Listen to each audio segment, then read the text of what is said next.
day everyone, I am Vince T. Rivera. I am Carlo Abatayo.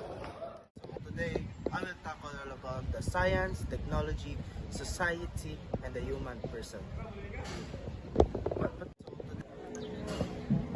These topics explains how science, technology influence our daily life, from communications, transportations, medicine, and education. Okay.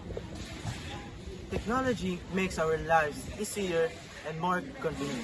However, it also reminds us that we must use technology responsibly. Let's talk about the essence of the good life. So, it teaches us that the good life is not only about wealth, power, or success. True happiness comes from having a strong values, meaningful relationships, and sense of the purpose. Amen. Good day everyone. Today I will talk about biodiversity and healthy society.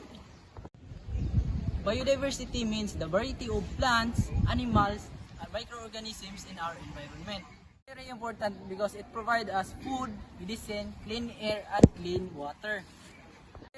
Good day everyone. Today I will talk about climate change and healthy society. Forests, oceans, and farms with many living species help keep nature balanced.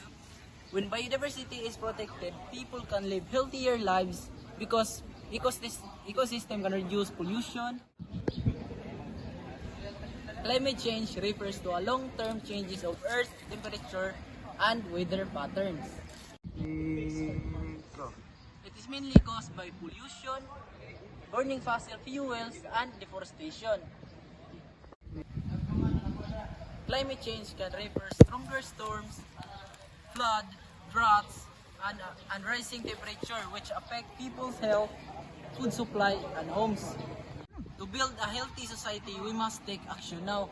We can save energy, plant trees, reduce waste, use public transportation, and support clean energy sources. Thank you everyone, especially to you sir and our classmates for listening our video presentation. That's all.